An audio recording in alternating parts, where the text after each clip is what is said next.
Hello Fatima aunty, कुछ हुआ है क्या? अच्छा ठीक है, मैं आ रही हूँ। देखो मीरो, मैं नहीं जानती तुम इस वक्त क्या सोच रहे हो, मगर मुझे ये सब एलिया को बताना ही होगा। माफ़ करना मुझे।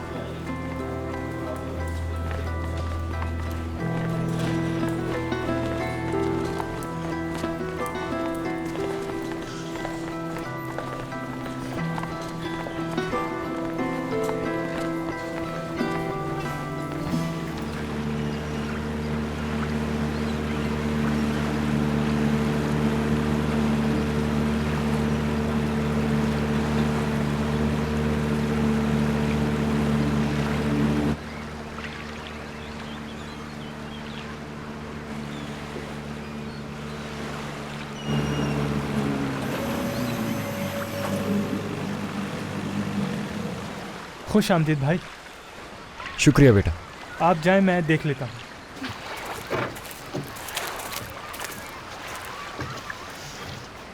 ठीक है, शुक्रिया तुम्हारा।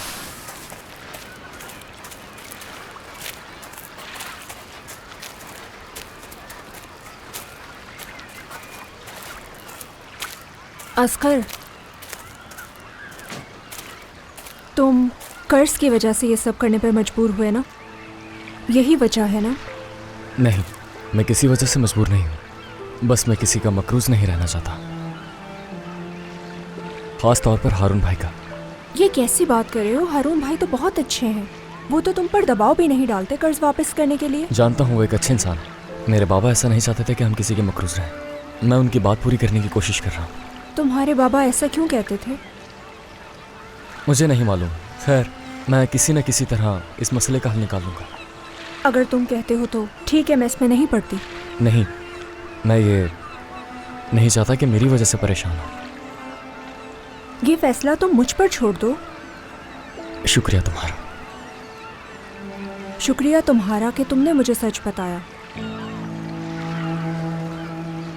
अगर मैं सोल्जर बन जाऊंगा तो क्या होगा आयशा? सलूट करने से सोल्जर बन जाते हैं। नहीं उज़ैर, तुम बन ही नहीं सकते। मैं बन जाऊंगा आयशा।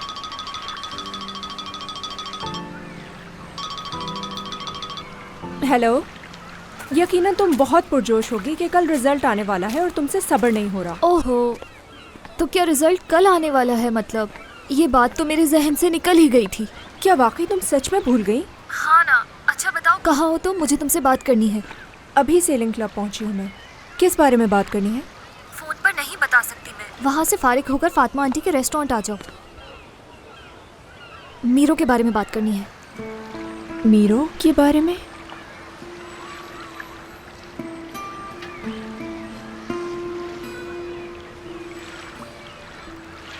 जब आप ऐसे करते हैं ना तो सोल्जर बन जाते हैं कि जब मैं सोल्जर बन जाऊंगा तो क्या ख्वाब होगा? देखना छोड़ दो उज़ैर। मैं बन जाऊंगा आयशा। इन दोनों की दोबारा से वही कहानी शुरू हो गई। करने दो नहीं सब। एलिया, तुम जरा इनका ख्याल रखो, मुझे एक छोटा सा काम है, मैं जल्दी वापस आ जाऊंगा। ठीक है, तुम अपने काम ख़त्म कर लो, फिर हम फातिमा आपा के रेस्टोरेंट पे मिलेंगे। मैं इनका ख्याल रखूंगी। शुक्रिया मेरे भाई, तुम आराम करो, मैं अभी आता हूँ। फिर मिलते हैं भाई। एलिया, उज़ैर मान ही नहीं रहा कि ये सोल्जर नहीं है। उससे यही सोचने दो आयशा, सच बोलना हर वक्त ज़रूरी नहीं होता। नहीं, सच जानना ज़्यादा ज़रूरी है। नहीं, कभी कभार सच इंसान को उदास कर देता है, इसलिए हर वक्त सच बोलने पर इसरार नहीं करना चाहिए। लेकिन सच तो किसी इंसान को दुख नहीं दे सकता। हम अगर झूठ दे सकता है। ऐसी बात नहीं है, कभी कभार हकीकत बताना ज़रूरी नहीं। मिसाल के तौर पर अगर मैं बीमार हो जाती हूँ आयशा, सुनकर उदास हो जाओगी ना तुम? अगर ये बात मैं तुम्हें ना बताऊँ तो? अगर तुम बीमार हुई तो मुझे दुख नहीं होगा। मैं तुम्हें डॉक्टर के पास जाने का मशवरा दूंगी और तुम्हारा शुक्रिया अदा करूंगी उस सच को बताने के लिए, जैसे तुमने असगर भाई का शुक्रिया अदा किया था। यहाँ देखो आयशा, तुम बातें सुन रही थी हमारी? नहीं, मैं तुम्हारी बातें सुनने की कोशिश नहीं कर रही थी। तुम दोनों की बातें मुझे खुद से ही सुनाई दे रही थी, तो क्या कर सकती थी मैं? जानती हो आयशा, कोई भी बात करने का एक सही वक्त होता है और उसे बार बार दोहराया नहीं जा सकता। लेकिन कभी कभार लोग उलझन में फंस जाते हैं, वो अच्छे बुरे में फर्क नहीं कर पाते और ऐसी सिचुएशन में किसी को तकलीफ नहीं देते। अब तुम फैसला करो कि क्या करना होगा। क्या तुम चाहती हो आयशा कि उज़ैर तुमसे नाराज रहे इसी तरह? ठीक है, मैं वही करूंगी जो तुम करती हो। मैं अब से उज़ैर को फौजी ही कहूंगी। इसने कहा उज़ैर फौजी बन जाएगा। आयशा और प्रिंसेस दोनों ने मान लिया, बन गया फौजी। हाँ बिल्कुल उज़ैर, अब जबकि आयशा मान गई है तो वो तुम्हें बिल्कुल परेशान नहीं करेगी। Salute captain Uzair. कैप्टन की तरफ से भी सलूट है। शुक्रिया कमांडर। ठीक है, तुम दोनों जाओ, मैं फोन पर बात करके अभी आती हूँ। ठीक है।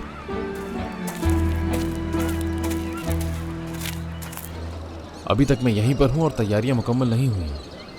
कौन सी तैयारी है जो पूरी करनी है? मुझे ये तमाम मामलात जल्द से जल्द निपटाने हैं, चाहे जायदाद के मामलात हों या फिर मेरे कफन दफन के। मैं चाहता हूँ मेरे बाद किसी को परेशानी ना हो। ये सब तुम क्यों कर रहे हो? मैं कुछ समझा नहीं। लॉयर और इंश्योरेंस वाला मामला अगर आज हल हो जाए तो, लेकिन ये आज भी होना मुश्किल ही लग रहा है मुझे। बस मुझे अभी तक समझ नहीं आ रहा है कि मैं क्या कर सकता हूँ। हद होती है जय, तुम सर्जरी की तैयारी कर रहे हो या फिर अपने जनाजे की? मैंने कहा है तुमसे कि हौसला रखो। ये सब क्या कर रहे हो तुम? कुछ समझ नहीं पा रहा हूँ। मैं तो सिर्फ ये सोच रहा हूँ कि वर्दा ये सब कुछ संभाल पाएगी कि नहीं। ये तो मैं जानता हूँ कि मेरी बच्चियों का फ्यूचर बहुत अच्छा होगा, लेकिन वर्दा के लिए ये सब बहुत मुश्किल होगा। तो क्या आज तुम हॉस्पिटल नहीं आ रहे हो? यही मैं तुमसे पूछने वाला था कि अगर मैं ना हूँ आज तुम्हारे पास, ऐसा हो सकता है क्या? हमने सर्जन और एनेस्थीसिया स्पेशलिस्ट को बुला लिया था, लेकिन अगर तुम कहते हो तो एक दिन के लिए मुलतवी कर सकता हूँ। अगर ऐसा हो सकता है तो मुझे बहुत खुशी होगी। शुक्रिया तुम्हारा। बात सुनो, पुरसुकून हो जाओ थोड़ा। ये सब चीजें और कफन दफन की कोई जरूरत नहीं है, समझे? ठीक है, मैं तुम्हें फिर बाद में कॉल करता हूँ।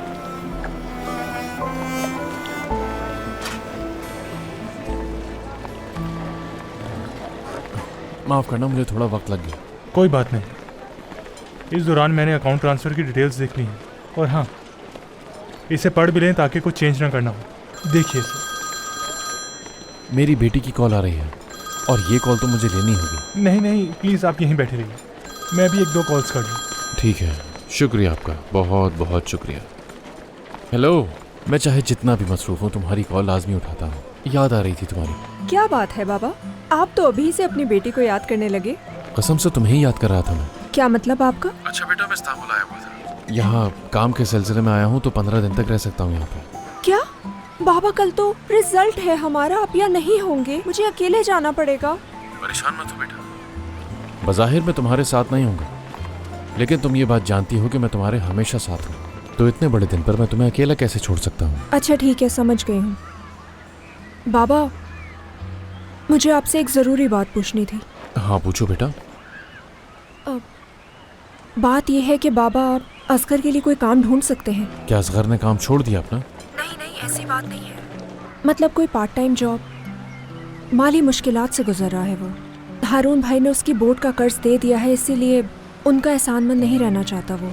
ठीक है, वो ठीक सोच रहा है, उसे ये कर्ज जल्द से जल्द उतार देना चाहिए। नहीं, वो बहुत अच्छे हैं। बताएं बाबा, क्या आप कोई काम ढूंढ सकते हैं? और असगर को इस बात का नहीं पता चलना चाहिए। ये बात आप और मेरे दरमियान ही रहनी चाहिए, ठीक है बाबा?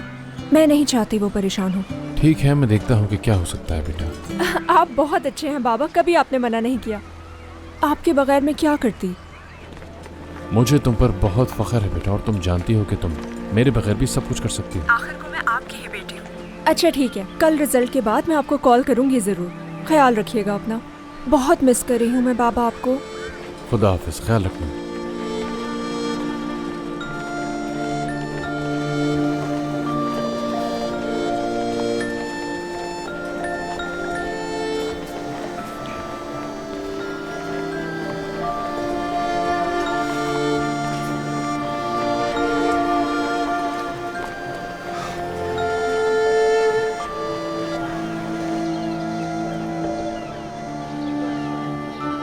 पुरसुकून हो जाए प्लीज, आप पुरसुकून हो मुझे जाए। इंजेक्शन नहीं लगवाना, सिर्फ इसलिए मेरे इंजेक्शन करीब ही आने है। की जरूरत नहीं है किसी को। आपको मेरी बात क्यों नहीं समझ आ रही है? मैंने कहा छोड़े मुझे, नहीं करना मुझे बेहतर महसूस। चली जाए यहाँ से, मैं मासूर नहीं हूँ। सुना आपने? आपके कहने का मतलब क्या है कि मैं चल नहीं सकती? आप किसी को ऐसे कैसे कह सकती है? किसी को देखना नहीं चाहती मैं। जेरिन,